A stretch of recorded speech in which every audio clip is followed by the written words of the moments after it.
یہ جو رحم مادر کے اندر جرثومہ حیات ہے اس نے بغیر حیوانی رفاقت کے ایولیوشن یعنی ارتقاء میں جتنے مراحل سٹیجز طے کیے، یہ جس جس شکل میں جو کچھ بنتا رہا ہے، آپ حیران ہوں گے کہ یہ اسی طرح سے رحم مادر کے اندر چند ماہ کے عرصے میں تمام سٹیجز کو عبور کرتا ہوا اس شکل یا پیکر میں آ جاتا ہے جس میں یہ باہر آتا ہے۔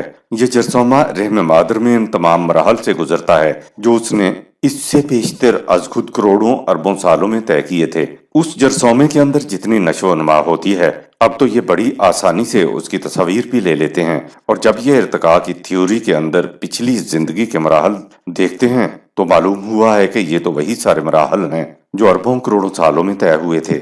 رحم مادر میں انسان کی رفاقت یعنی اس کے اعمال صالح جرثومہ حیات کو تیزی کے ساتھ بلندیوں کی طرف لے جاتے ہیں، اور چند مہینوں میں کروڑوں اربوں سال کا لمبا سفر طے ہو جاتا ہے۔ جب خدا کا امر بغیر رفاقت کے اپنی رفتار سے آگے بڑھتا ہے تو اسے ایک طویل سفر اور عرصہ طے کرنا پڑتا ہے، لیکن جب خدا کے امر کو انسان کی رفاقت نصیب ہوتی ہے تو خدا کا امر چند مہینوں میں یہ سفر طے کر لیتا ہے۔ تراب سے جنسی اختلاط تک پہنچانے کو تو ایک سائنسدان ہی اپریشیٹ کر سکتا ہے، یا کوئی ماہر جینیات ہی اپریشیٹ کر سکتا ہے کہ قرآن کیا کہہ گیا ہے۔ یہاں تک پہنچا کر انسان کو اختیار و ارادہ دے کر خدا نے کہا اعملوا ما شئتم، سورہ 41 آیت نمبر 40، اب تمہارے عمل کا میدان آ گیا ہے، جیسا چاہو ویسا کرو۔ یعنی جنسی اختلاط تک پہنچانے تک تو خدا کی مشیت چلتی رہی، لیکن اب آگے انسان کی مشیت چلے گی۔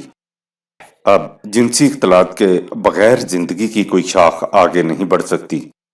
جنسی اختلاط سے ولادت کے لیے خدا کا قانون یہ ہے کہ جب تک مرد و عورت یا نر و مادہ کا اختلاط نہیں ہوگا بچہ پیدا نہیں ہوگا۔ نر و مادہ کا اختلاط ضروری ہے۔ ٹھیک ہے، خدا اپنی قدرت سے کائنات کو عدم سے وجود میں لایا، سورہ 2 آیت 117، لیکن جب وہ زندگی کو نر و مادہ کے اختلاط تک لے آیا تو اب خدا بھی نر و مادہ کے بغیر اپنی قدرت سے بچے کی ولادت نہیں کرتا۔ اس نے کہہ دیا کہ خدا کا کوئی بیٹا نہیں ہے، اور اس کی وجہ یہ بتائی کہ اس کی بیوی نہیں ہے، یعنی اب بیٹا یا بیٹی کا پیدا ہونا مرد و عورت یا نر اور مادہ کے اختلاط پر منحصر ہوگا۔ خدا بھی اب یہ نہیں کرتا کہ اختلاط کے بغیر ولادت کے عمل کو مکمل کر دے۔ اب نسل کے آگے بڑھنے کا اصول یہ ہے کہ ثم جعلکم ازواجا، سورہ 35 آیت نمبر 11، ازواج کے اختلاط کے نتیجے میں نطفے کے ذریعے سے ہی ایسا ہوگا۔ وما تحمل من انثى ولا تضع الا بعلمہ، سورہ 35 آیت نمبر 11۔ رحم مادر میں جنین کن کن مرحلوں سے گزرتا ہے، اس کے اندر کیا کیا تبدیلیاں ہوتی ہیں، پھر اس کے بعد کس طرح وضع حمل ہوتا ہے، یہ سب کچھ ہمارے علم میں آج ہے۔ جو کام طبعی قوانین کے تحت ہوتا ہے اس کا علم خدا کو ہوتا ہے، لیکن جب انسان طبعی قوانین کا علم حاصل کر لیتا ہے تو پھر وہ علم انسان کو بھی حاصل ہو جاتا ہے، کیونکہ اس نے تمام اسماء کا علم حاصل کرنے کی صلاحیت انسان کو دے دی ہے، سورہ 2 آیت نمبر 31۔ جب تک انسان طبعی قوانین کا علم حاصل نہ کر لے وہ کام صرف خدا کے علم میں ہوتا ہے، اور جب انسان کا طبعی قوانین سے متعلق علم بلند ہو جائے تو جو کام خدا کے علم میں ہوتا ہے وہ انسان کے علم میں بھی آ جاتا ہے۔ الا بعلمہ ہی کہہ کر بتا دیا کہ طبعی قوانین کے مطابق جو کام ہوتا ہے وہ ہمارے علم کے مطابق ہوتا ہے، یہ نہیں کہا کہ وہ ہمارے عمل کے مطابق ہوتا ہے، یعنی ہماری قدرت کے مطابق نہیں ہوتا۔ کائنات میں عمل صرف انسان ہی کا چلے گا۔ اعملوا ما شئتم، سورہ 41 آیت نمبر 40۔ اب کائنات میں خدا کا قانون چلے گا تو انسان کا عمل چلے گا۔ کائنات میں قوانین دے دیے گئے ہیں، اب صرف انسان کے عمل صالح کی ضرورت ہے۔ گویا اب خدا کے قوانین اور انسانی عمل کی رفاقت کا راج ہوگا۔ کسی کی عمر یا تقدیر پہلے سے لکھی ہوئی نہیں ہوتی، جو کچھ ہوتا ہے وہ خدا کے قانون کے مطابق ہوتا ہے۔ وما یعمر من معمر ولا ینقص من عمرہ الا فی کتاب، سورہ 35 آیت نمبر 11۔ اس آیت کے غلط مفہوم نے ہمارے لیے الجھنیں پیدا کر دی ہیں۔ ضرب المثل ہے کہ موت کا دن مقرر ہے۔ موت کا دن تو لکھا ہوا ہے اور لکھا ٹل ہی نہیں سکتا، یعنی عمر لکھی ہوئی ہے۔ اسی طرح یہ بھی کہا جاتا ہے کہ یہ بات تقدیر میں تھی، یہ بات قسمت میں تھی، خدا نے پہلے سے فیصلہ کیا ہوا ہے، یعنی عمر ہی کا نہیں بلکہ ہر چیز کا فیصلہ پہلے سے کیا ہوا ہے۔ یہ تصور قرآن کی اس بنیادی تعلیم کے خلاف ہے کہ خدا نے انسان کو اختیار و ارادہ عطا فرمایا۔ اگر سب کچھ پہلے سے لکھا ہوا ہے تو پھر انسان کا اختیار و ارادہ کہاں گیا؟ تقدیر اور قسمت کا تصور ساتھ ہو تو انسان منافق بن جاتا ہے۔ بیمار ہوتا ہے تو ایک طرف تو اس کو خدا کا لکھا ہوا سمجھتا ہے اور دوسری طرف دوا دارو کے لیے بھی بھاگ دوڑ کرتا ہے۔ اگر انسان لکھے ہوئے کے مطابق بیمار ہوا ہے تو اس کی شفا یا اس کی موت کے بارے میں بھی لکھا ہوا ہوگا، تو پھر علاج کے لیے بھاگ دوڑ کس لیے؟ اگر لکھے ہوئے کے خلاف بھاگ دوڑ ہو رہی ہے تو یہ تو خدا کے خلاف ایک چیلنج ہوا کہ لکھے ہوئے کو ہم مٹا کر دکھائیں گے۔ بات دراصل یہ ہے کہ خدا نے ہر چیز کے لیے یعنی بیماری، صحت اور موت کے لیے قوانین بنا رکھے ہیں۔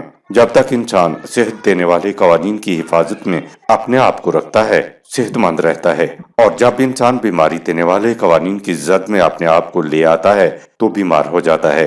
بیماری دور کرنے والے قوانین بھی ہیں، ان کے مطابق شفا ملتی ہے۔ جو لوگ بیماری دور کرنے والے قوانین کا علم رکھتے ہیں ان کو ہم ڈاکٹر کہتے ہیں۔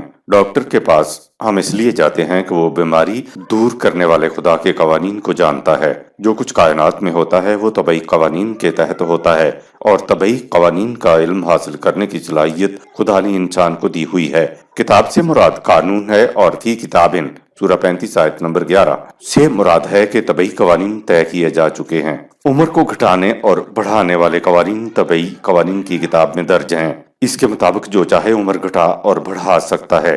اگر عمر لکھی ہوئی ہو تو انسان کبھی خودکشی نہ کر سکے، یہ تو جب چاہے مر سکتا ہے۔ اگر یہ سب کچھ لکھا ہوا ہے تو پھر قاتل سے قتل بھی لکھا ہوا ہوتا ہوگا، تو پھر قاتل کو سزا کیوں دی جاتی ہے؟ دراصل خدا نے تو پیمانے معیار مقرر کر دیے ہیں۔ اب یہ انسان کے اختیار و ارادے پر منحصر ہے کہ وہ کون سے پیمانوں کا انتخاب کرتا ہے۔ جیسے پیمانے کا انتخاب کیا جائے گا، پھر اس پیمانے کا نتیجہ نہیں بدل سکتا، لیکن پیمانے کا انتخاب انسان کے ہاتھ میں ہے۔ عمر بڑھانے والے پیمانے کا انتخاب کرو گے تو عمر بڑھے گی، اور عمر گھٹانے والے پیمانے کا انتخاب کرو گے تو عمر گھٹ جائے گی۔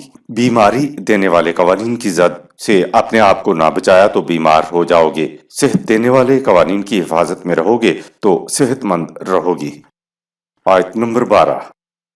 وما يستوي البحران هذا عذب فرات سائغ شرابه وهذا ملح أجاج ومن كل تأكلون لحما طريا وتستخرجون حلية تلبسونها وترى الفلك فيه مواخر لتبتغوا من فضله ولعلكم تشكرون۔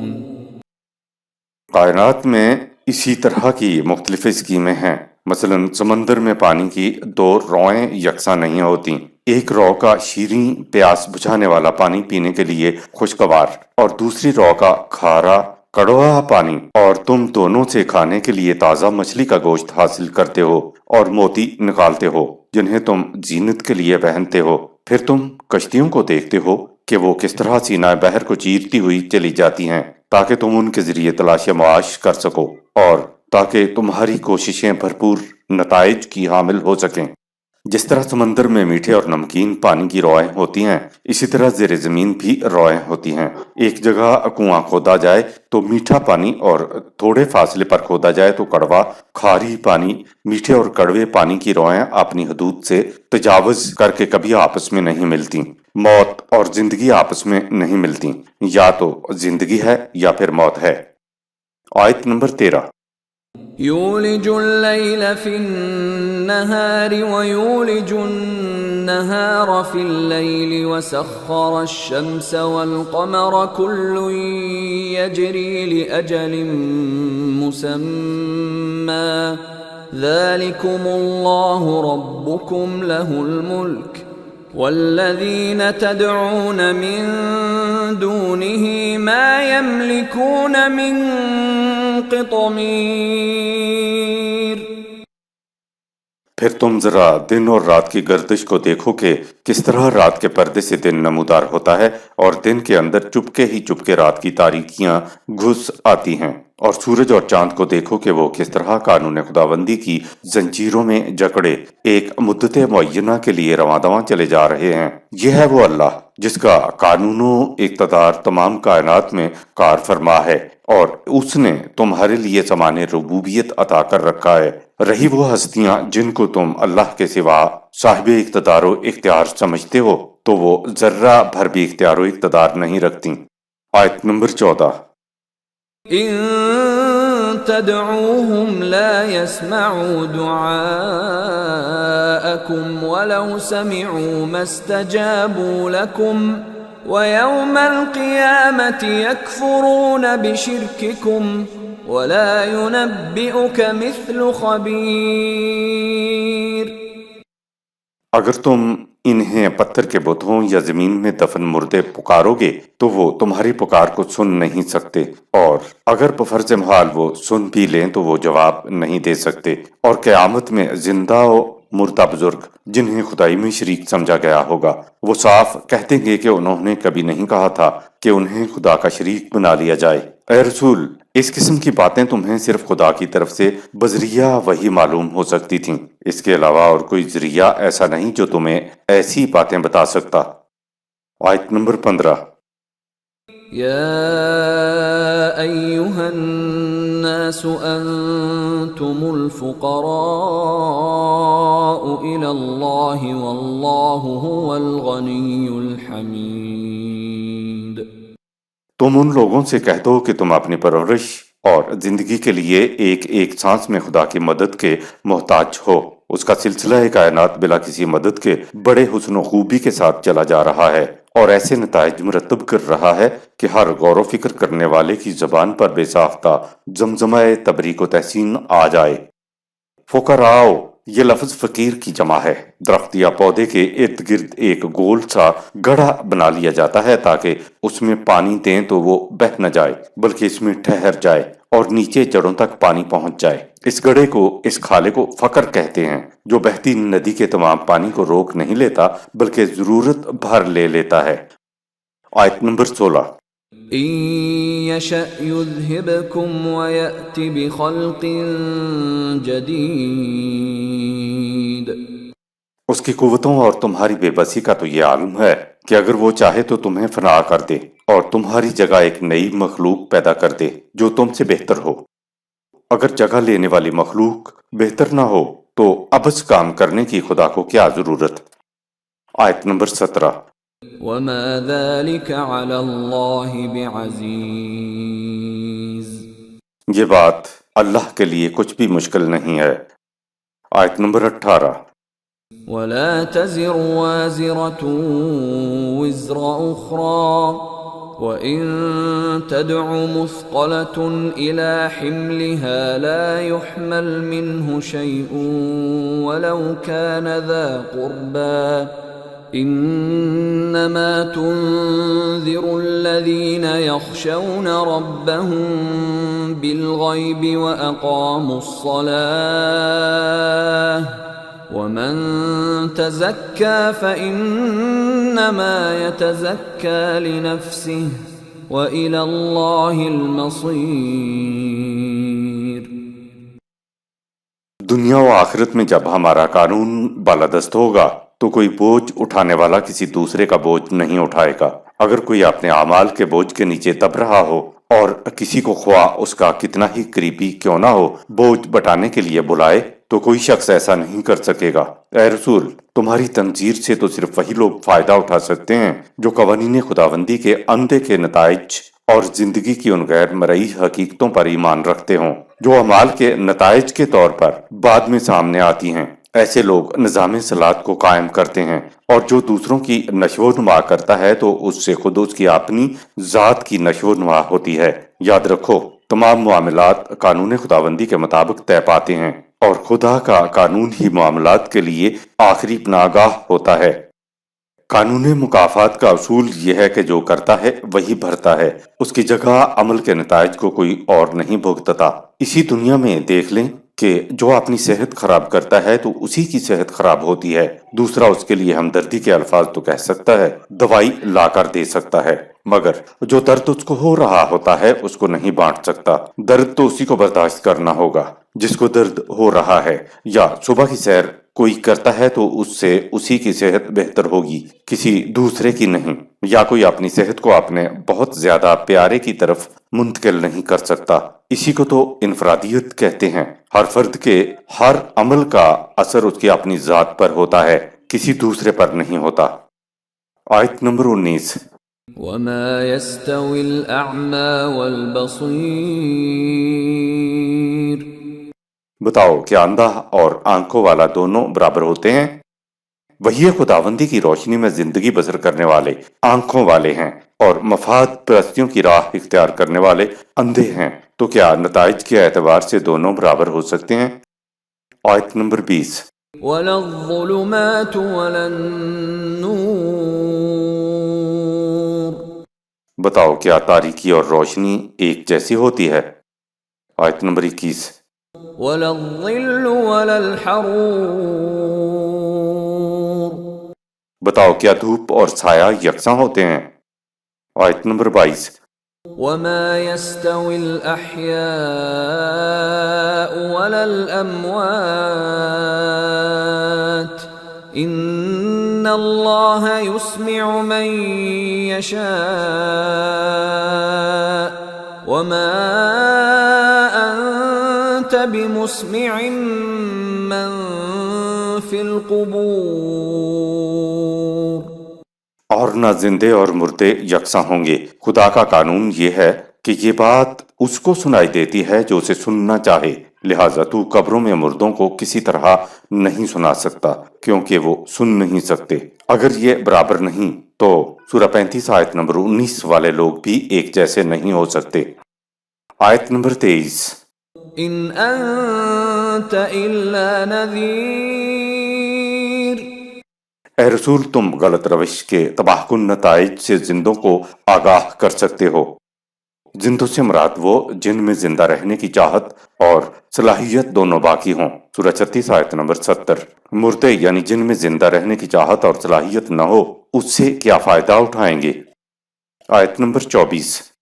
انا ارسلناک بالحق بشیرا ونذیرا وَإِن مِّنْ أُمَّةٍ إِلَّا خَلَا فِيهَا نَذِيرٌ۔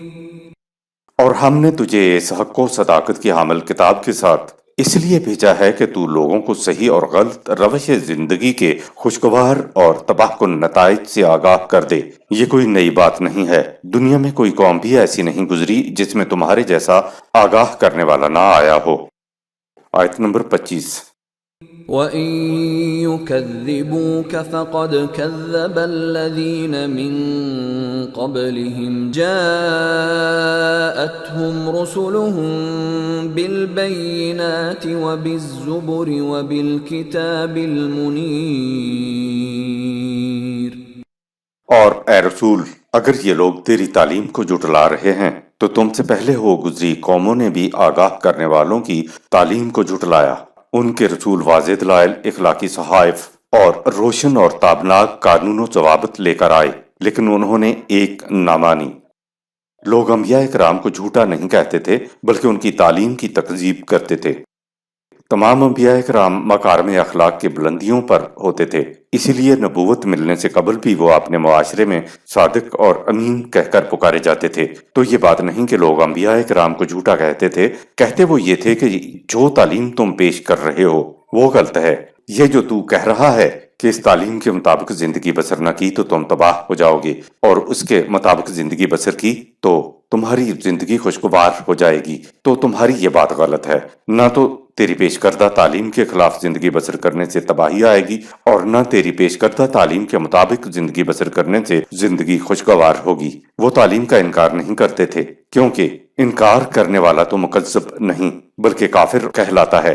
تکذیب کو ایک مثال سے سمجھیے، ایک شوگر کا مریض ہے، اسے کہا جائے کہ بھئی میٹھی چیزوں سے پرہیز کرو ورنہ تمہاری شوگر زیادہ ہو جائے گی اور پھر موت بھی واقع ہو سکتی ہے۔ مریض جواب میں کہتا ہے کہ تمہارا مشورہ جھوٹ پر مبنی ہے، کیونکہ میں نے کئی مرتبہ میٹھی چیزیں استعمال کی ہیں اور دوسرے مریضوں کو بھی شوگر استعمال کرتے دیکھا ہے۔ میرے مشاہدے میں یہ کبھی نہیں آیا کہ مجھے یا کسی دوسرے مریض کو کوئی نقصان پہنچا ہو۔ کچھ نہیں ہوتا، یہ سب بیکار کی باتیں ہیں، نہ ایسا ہوا ہے نہ ایسا ہوگا۔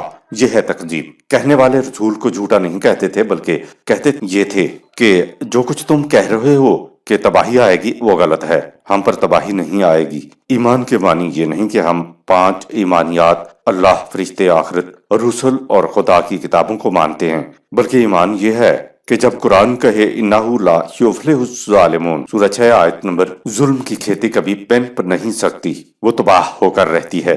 اس بات پر یقین ہو کہ ظلم کبھی پروان نہیں چڑھتا۔ اگر ہم قرآن کی تعلیم کے خلاف عمل کر رہے ہیں تو یہ تکذیب ہے۔ الزبر معنی ہے کتابیں، یہ لفظ زبور کی جمع ہے۔ عام طور پر کہا جاتا ہے کہ جو کتاب حضرت داؤد علیہ السلام پر نازل ہوئی تھی اس کا نام زبور تھا، مگر ایسا نظر نہیں آتا۔ عربی زبان میں جلی کتاب، لکھی ہوئی کتاب کو زبور کہتے ہیں۔ آگے زبور کی تشریح کتاب المنیر سورہ 35 آیت 25 کہہ کر دی۔ کتاب کے معنی قوانین اور المنیر کے معنی روشن، واضح کے ہیں۔ آیت نمبر 26، ثم أخذت الذين كفروا فكيف كان نكير۔ نہ مانا تو ہمارے قانون مکافات نے انہیں پکڑ لیا، پھر پوچھو تاریخ کے اوراق سے کہ ہماری گرفت کیسی تھی۔ آیت نمبر 27، أَلَمْ تَرَ أَنَّ اللَّهَ أَنزَلَ مِنَ السَّمَاءِ مَاءً فَأَخْرَجْنَا بِهِ ثَمَرَاتٍ مُخْتَلِفًا أَلْوَانُهَا وَمِنَ الْجِبَالِ جُدَدٌ بِيضٌ وَحُمْرٌ مُخْتَلِفٌ أَلْوَانُهَا وَغَرَابِيبُ سُودٌ۔ غور کرو کہ بادلوں سے ایک جیسا پانی برستا ہے، لیکن اس ایک جیسی بارش سے مختلف انواع و اقسام کے پھل پیدا ہوتے ہیں، اور پہاڑوں میں مادہ تخلیق ایک ہونے کے باوجود مختلف رنگوں کے خطے ہیں، کوئی سفید، کوئی سرخ اور کوئی کالا بھجنگ۔ لہذا اصل ایک ہونے کے باوجود انسانوں کے ذہن اور طبیعتیں مختلف ہیں۔ خدا نے کہا کہ ہمارے قوانین جو ہم نے بنا دیے ہیں ان کے مطابق نتیجہ برآمد ہو کر رہتا ہے۔ یہ بات ذہنی نہیں کہی، تصوراتی نہیں کہی، بلکہ محسوس کائنات سے شہادتیں پیش کیں اور اپنے قانون کی محکمیت کی شہادتیں پیش کیں کہ کیا تم نے کبھی دیکھا کہ سورج کی تپش نے سمندر سے پانی بھاپ کی شکل میں اٹھانے سے انکار کر کے تکذیب کی ہو؟ بادل نے ٹھنڈا ہونے پر بارش نہ برسا کر تکذیب کی ہو؟ زمین نے بارش کا پانی ملنے پر اپنی روئیدگی کو باہر نہ نکال کر تکذیب کی ہو؟ تو اے انسانوں، تم بھی خدا کے قوانین کے خلاف روش اختیار کر کے تکذیب کے مرتکب مت بنو۔ آیت نمبر 28، وَمِنَ النَّاسِ وَالدَّوَابِّ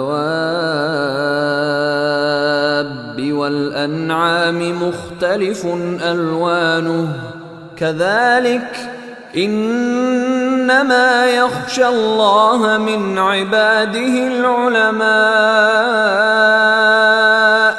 إِنَّ اللَّهَ عَزِيزٌ غَفُورٌ۔ اسی طرح جیسا کہ اختلافات بیان کیے گئے ہیں، انسان، حیوان اور مویشی بھی مختلف قسموں کے ہیں۔ اللہ کے قوانین کے سامنے بھی صرف وہی لوگ جھکتے ہیں جو علم رکھتے ہیں۔ یہ غور و فکر کرنے والے علماء ہی جان سکتے ہیں کہ خدا کا قانون کس قدر غلبے کا مالک ہے، اور جو اس کے مطابق چلتا ہے وہ اسے کس قدر سامان حفاظت عطا کرتا ہے۔ علماء کون ہیں؟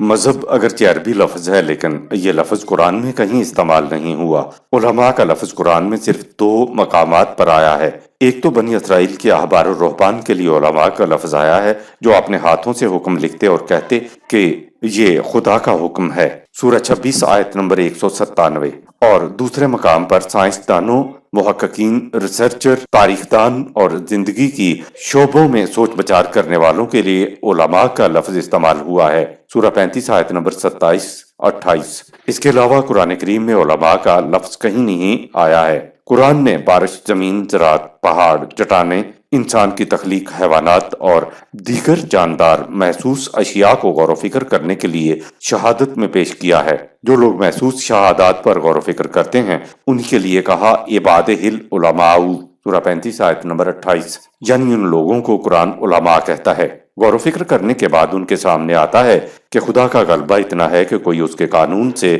سرتابی نہیں کر سکتا۔ عزیز، سورہ 35 آیت نمبر 28۔ اس نے ساری کائنات کو اپنے قانون کی زنجیروں میں اس لیے جکڑ رکھا ہے کہ اس کی مخلوق کی حفاظت ہو جائے۔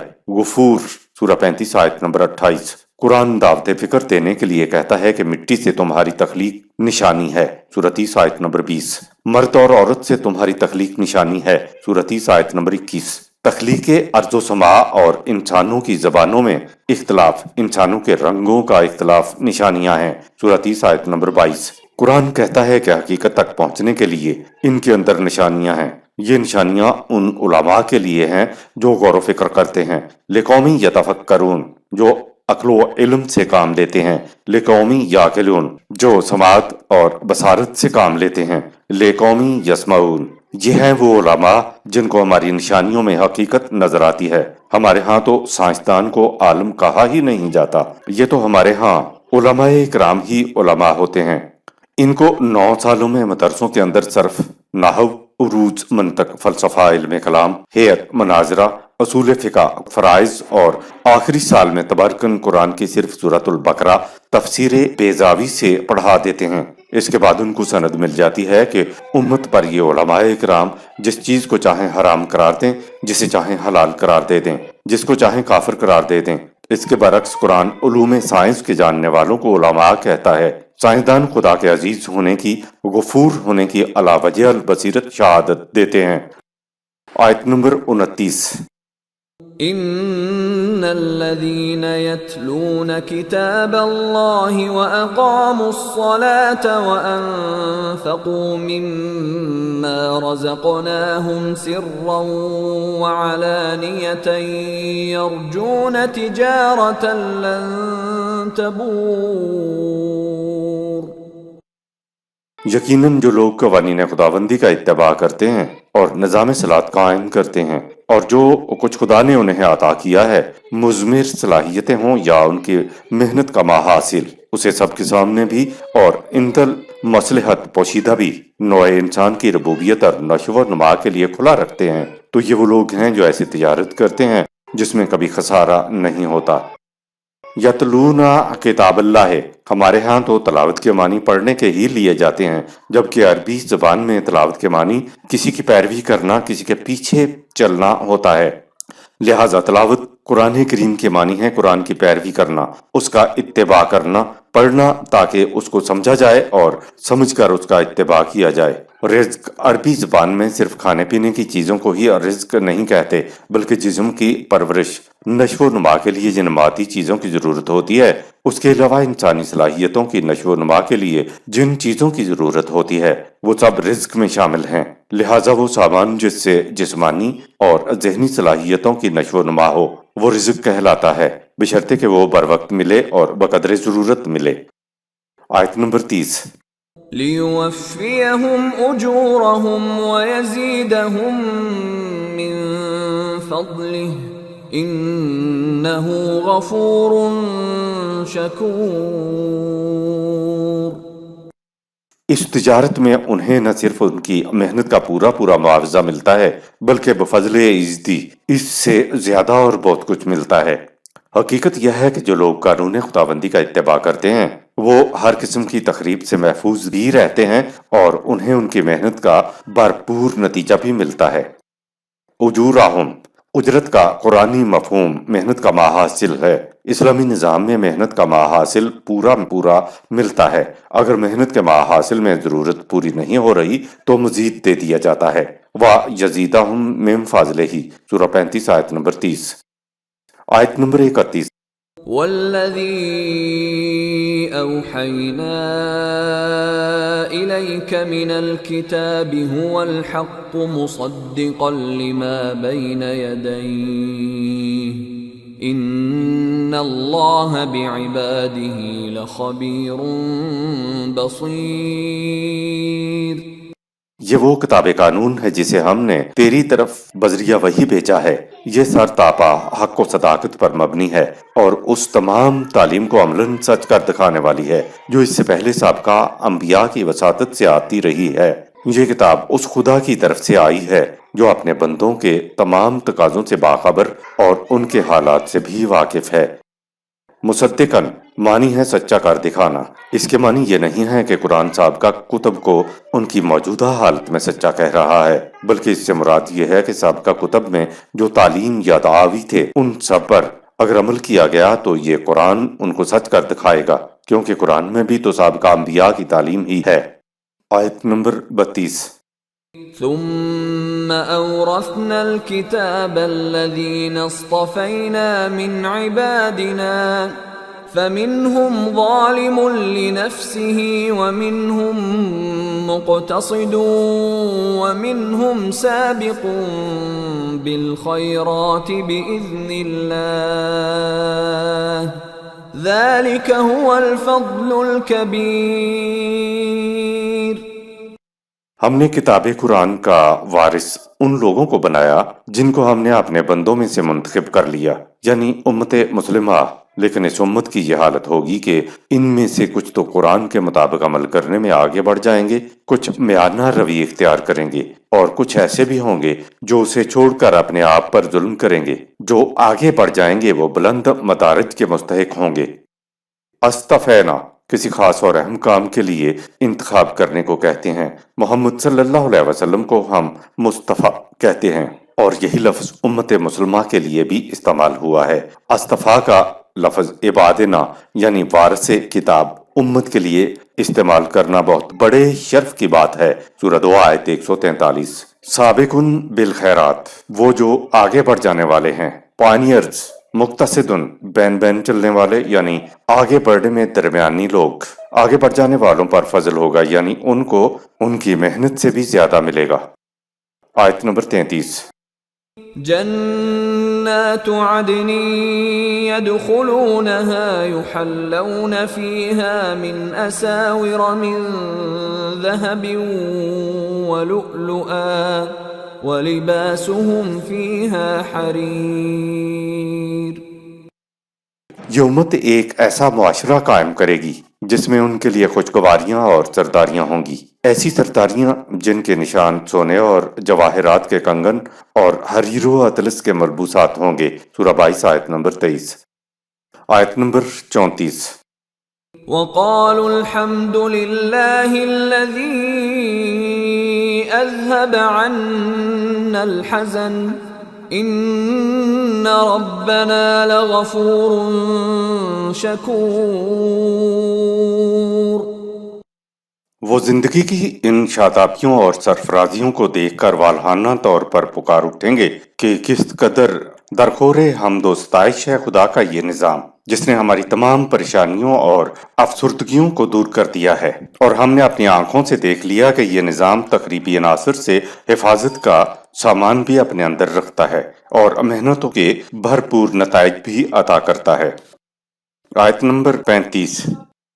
الذي أحلنا دار المقامة من فضله لا يمسنا فيها نصب ولا يمسنا فيها لغوب۔ یہ اس نظام کی برکات ہیں کہ ہمیں ایسا معاشرہ نصیب ہو گیا ہے جس میں نہ کوئی جگر پاش مشقت ہے اور نہ ذہنی کاوش اور نفسیاتی افسردگی۔ سورہ 20 آیت نمبر 118۔ دار المقامت من فضلہ، ٹھہرنے کے لیے ایسا مقام جو محفوظ بھی ہے اور شکور بھی ہے۔ خدا کے فضل سے ایسا مقام مل جانا بڑی ہی نعمت ہے۔ دار المقامت کی دو خصوصیات بتائیں۔ ایک تو اس میں نصب نہیں ہوگی، نصب کہتے ہیں جگر پاش مشقتوں کے بعد کچھ حاصل ہونا، یعنی ایسی مشقت جس سے کلیجہ شک ہو جائے، نہیں ہوگی۔ دوسری خصوصیت یہ بتائی کہ اس میں لغوب نہیں ہوگا، یعنی ذہنی نفسیاتی تکان نہیں ہوگی۔ قرآن نے کہا یہ ہے کہ دار المقامہ میں نہ تو سخت مشقت کرنے کا سامنا ہوگا اور نہ نفسیاتی افسردگی ہوگی۔ یہ کیفیت اس دنیا کے قرآنی معاشرے میں بھی ہوگی اور اخروی زندگی کی جنت میں بھی۔ آیت نمبر 36۔ والذین کفروا لهم نار جہنم لا يقضى علیہم فیموتوا ولا يخفف عنہم من عذابها كذلك نجزی کل کفور۔ ان کے برعکس جو لوگ اس نظام کی مخالفت کرتے ہیں ان کے لیے ایسا تباہ کن عذاب ہے کہ جس میں نہ ہی ان کو موت آئے گی کہ مر کر عذاب سے چھٹکارا پا جائیں، اور نہ ہی ان کے عذاب میں کچھ تخفیف ہی کی جائے گی کہ انہیں کچھ چین مل جائے۔ سورہ 14 آیت 17، سورہ 20 آیت نمبر 74، سورہ 87 آیت نمبر 13۔ یہ تباہ کن عذاب کسی خاص قوم سے مخصوص نہیں ہے، یہ ہمارا غیر متبدل قانون ہے کہ جو قوم بھی غلط راستہ اختیار کرتی ہے اس کا انجام ایسا ہی ہوتا ہے۔ اہل جہنم کو موت آتی ہے پر نہیں آتی، ایسی زندگی کا قرآن نے کوئی نام نہیں رکھا۔ پچھلی چند آیات میں جنت کا ذکر تھا، اب اگلی چند آیات میں جہنم کا ذکر آتا ہے۔ جہنم کی کیفیت یہ بتائی کہ کسی کی زندگی کا خاتمہ بھی نہیں ہوگا، کیونکہ موت نہیں آئے گی اور نہ ہی جہنم کے عذاب میں کچھ تخفیف ہی کی جائے گی۔ یہ یاد رہے کہ خدا سزا نہیں دیتا، بلکہ جسے ہم سزا کہتے ہیں وہ ہمارے اعمال کا فطری نتیجہ ہوتا ہے۔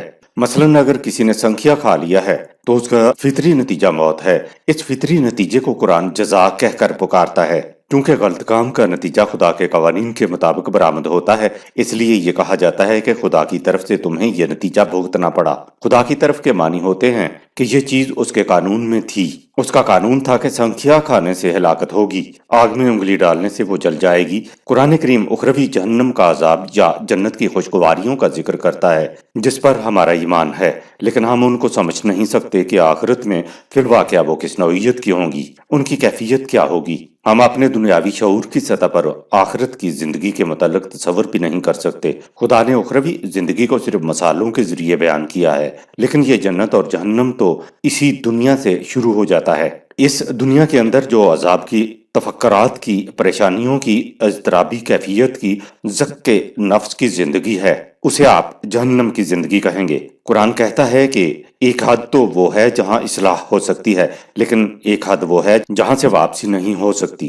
مقام آتا ہے، یہ مہلت کا وقفہ ختم ہونے کے بعد مقام آتا ہے۔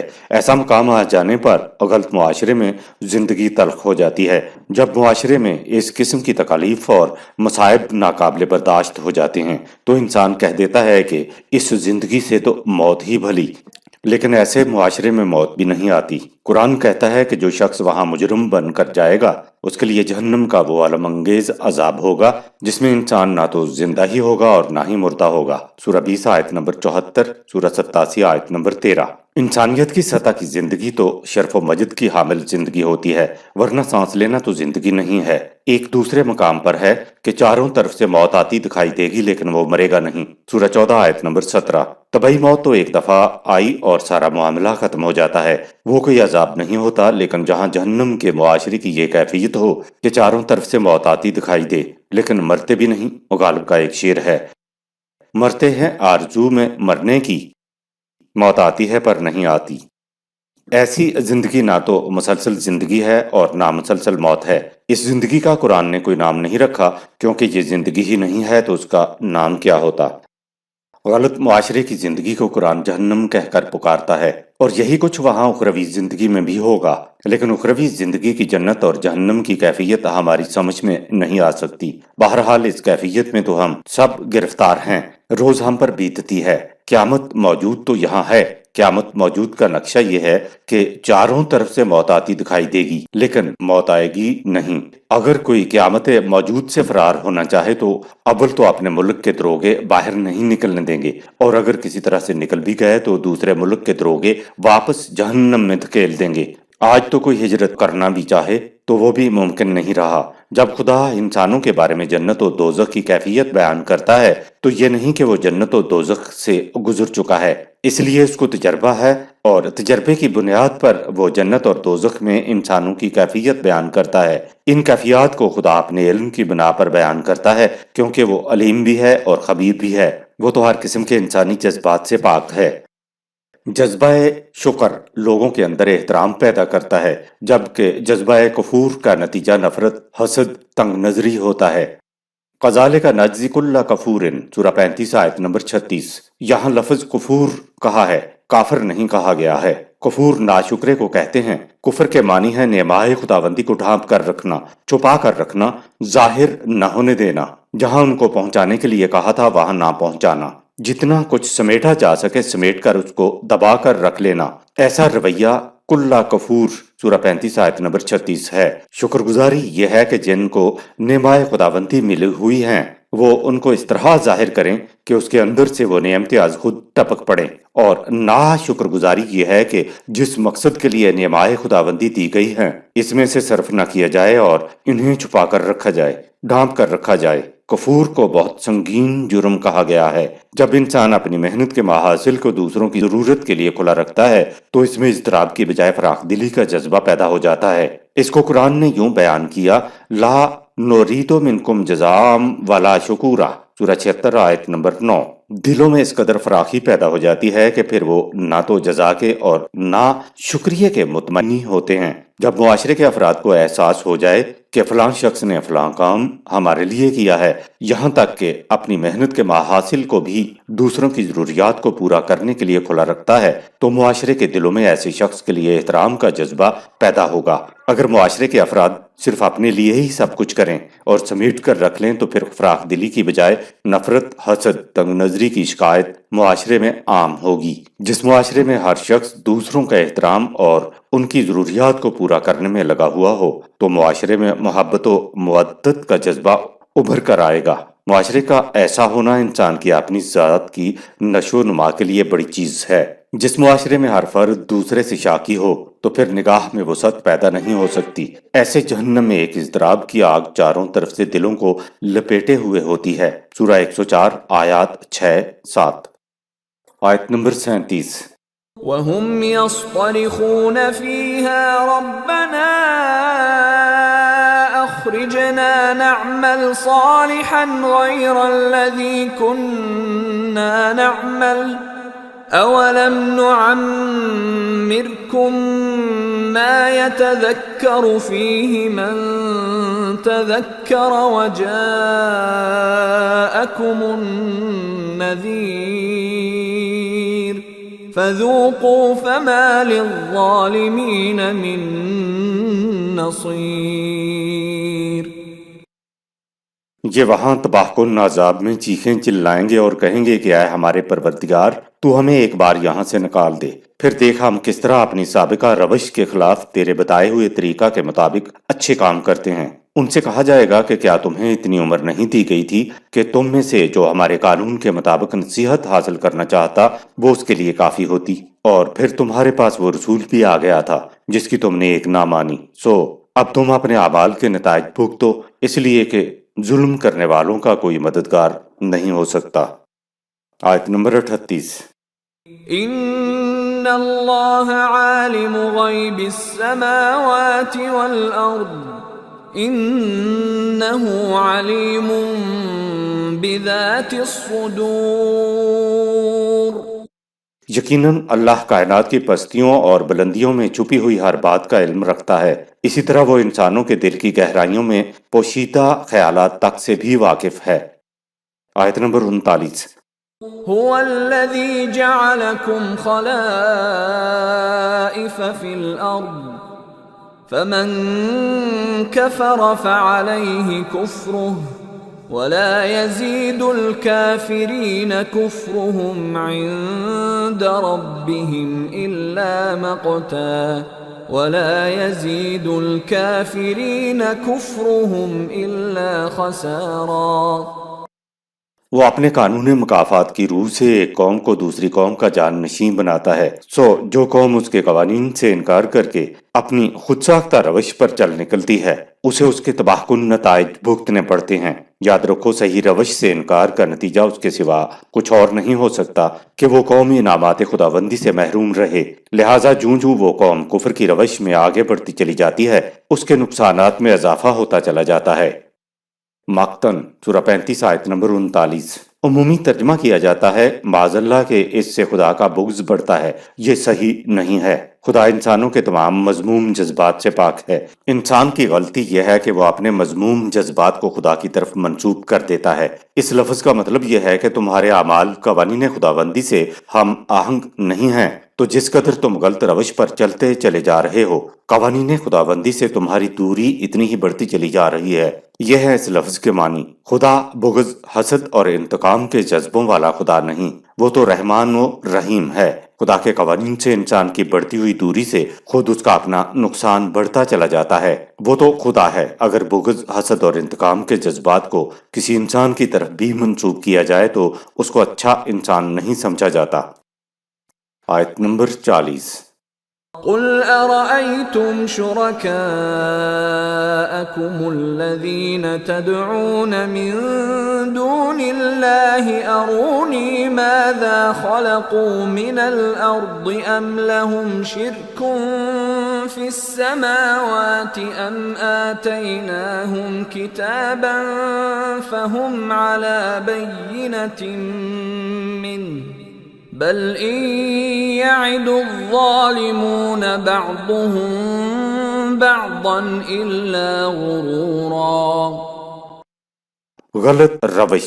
لوگوں سے کہو کہ تم اقتدار خداوندی کے ساتھ جن دوسری ہستیوں کے اقتدار و اختیار کو شریک کرتے ہو، مجھے ذرا بتاؤ تو صحیح انہوں نے زمین میں کیا پیدا کیا ہے، یا آسمانوں میں وہ کون سا شعبہ ہے جس میں وہ خدا کے شریک کار ہیں، یا کیا ہم نے غلط روش لوگوں کی طرف کوئی ایسی کتاب بھیجی ہے جس میں یہ واضح لکھا ہوا پاتے ہیں کہ تم خدا کے ساتھ ان قوتوں کو شریک سمجھو؟ نہیں، ان باتوں میں سے کوئی بات بھی نہیں ہے، بلکہ بات یہ ہے کہ حقوق انسانیت میں کمی کرنے والے مفاد پرست لوگ خود بھی دھوکہ کھا رہے ہیں اور دوسروں کو بھی دھوکہ دے رہے ہیں۔ الا غرورا، خود بھی دھوکے میں ہوتے ہیں اور دوسروں کو بھی دھوکے میں رکھتے ہیں۔ آیت نمبر 41۔ ان اللہ یمسک السماوات والارض ان تزولا ولئن زالتا ان امسکہما من احد من بعده انہ کان حلیما غفورا۔ کائنات کو دیکھو کہ اس نے عظیم الجثہ اجرام فلکی جس میں زمین بھی شامل ہے کو کس طرح اپنے قوانین کی زنجیروں میں یوں جکڑا ہوا ہے کہ ان میں سے کوئی بھی اپنے مقام سے بال برابر بھی ادھر ادھر نہیں ہٹتا، اور اگر ان میں سے کوئی اپنے مقام سے ہٹ جائے تو کوئی قوت ایسی نہیں جو اسے پھر اس کے اصلی مقام پر لے جائے۔ اتنی بڑی قوتوں کا مالک ہے وہ بردبار خدا، ساری کائنات کی حفاظت کر رہا ہے۔ آیت نمبر 42۔ وَأَقْسَمُوا بِاللَّهِ جَهْدَ أَيْمَانِهِمْ لَئِن جَاءَهُمْ نَذِيرٌ لَيَكُونُنَّ أَهْدَىٰ مِنْ إِحْدَى الْأُمَمِ فَلَمَّا جَاءَهُمْ نَذِيرٌ مَا زَادَهُمْ إِلَّا نُفُورًا۔ اے رسول، یہ تیرے مخالفین بڑھ بڑھ کر خدا کی قسمیں کھایا کرتے تھے کہ اگر ان کی طرف خدا کا کوئی پیغامبر آ جائے تو وہ اس طرح سیدھے راستے پر چل کر دکھائیں گے جس کی مثال دنیا کی کوئی اور قوم پیش نہ کر سکے، لیکن جب ان کے پاس خدا کا پیغامبر آیا تو ان کی نفرت کے اضافے کے سبب وہ اس سے دور بھاگنے لگے۔ آیت نمبر 43۔ استکبارا فی الارض ومکر السیئ ولا يحيق المكر السيء إلا بأهله فهل ينظرون إلا سنة الأولين فلن تجد لسنة الله تبديلا ولن تجد لسنة الله تحويلا۔ اور انہوں نے زمین میں سرکشی اختیار کی اور ناہمواریاں پیدا کرنے کے لیے تدبیریں اختیار کیں، لیکن ناہمواریاں پیدا کرنے والی تدبیریں خود ایسی تدبیریں کرنے والوں کو لے ڈوبا کرتی ہیں۔ یہ ایمان نہیں لا رہے ہیں تو کیا یہ اب اس بات کا انتظار کر رہے ہیں کہ جیسا کچھ اقوام سابقہ کے ساتھ ہوا تھا وہی کچھ ان کے ساتھ بھی ہو؟ بس ایسا ہو کر رہے گا، کیونکہ خدا کا قانون اٹل ہے۔ نہ تو اس کے قوانین کی نتیجہ خیزی میں کوئی تبدیلی ہوا کرتی ہے اور نہ ہی نتائج کی سمت بدلا کرتی ہے کہ کرے کوئی بھرے کوئی اور۔ آیت نمبر 44۔ أولم يسيروا في الأرض فينظروا كيف كان عاقبة الذين من قبلهم وكانوا أشد منهم قوة وما كان الله ليعجزه من شيء في السماوات ولا في الأرض انہ کان علیما قدیرا۔ کیا یہ لوگ زمین میں چلے پھرے نہیں کہ اپنی آنکھوں سے دیکھ لیتے کہ اقوام سابقہ کی غلط روش کا کیا نتیجہ نکلا؟ وہ قومیں ان سے کہیں زیادہ طاقتور تھیں، لیکن انسان یا انسانوں کی کوئی جماعت تو ایک طرف کائنات کی کسی شے میں بھی اتنی قوت نہیں کہ وہ خدا کے قانون پر غالبہ کر اس کے قانون کی نتیجہ خیزی کو بے بس کر دے۔ یاد رکھو وہ اپنے بنائے ہوئے پیمانوں پر کنٹرول رکھتا ہے اور اپنے پیمانوں کی نتیجہ خیزی سے بھی آگاہ ہے۔ آیت نمبر 45۔ وَلَوْ يُؤَاخِذُ اللَّهُ النَّاسَ بِمَا كَسَبُوا مَا تَرَكَ عَلَى ظَهْرِهَا مِن دَابَّةٍ وَلَكِن يُؤَخِّرُهُمْ إِلَى أَجَلٍ مُّسَمًّى فَإِذَا جَاءَ أَجَلُهُمْ فَإِنَّ اللَّهَ كَانَ بِعِبَادِهِ بَصِيرًا۔ اور اگر اللہ لوگوں کو ان کے اعمال کی پاداش میں فوراً پکڑ لیتا تو زمین کی پشت پر مخالفین کا کوئی آدمی بھی باقی نہ رہتا، لیکن وہ ان کو اپنے قانون کے مطابق معین مدت کا وقفہ دیتا ہے۔ جب ان کی مہلت کا وقفہ پورا ہو جائے گا تو ان کی بھی گرفت ہو جائے گی۔ تاخیر سے یہ نہ سمجھ لینا کہ مخالفین کے جرائم خدا کی نظروں سے اوجھل ہو گئے ہیں، نہیں، وہ تو اپنے بندوں کے تمام اعمال پر نگاہ رکھتا ہے۔ صدق اللہ العظیم۔ یہاں سورہ فاطر اختتام پذیر ہوئی۔ شکریہ۔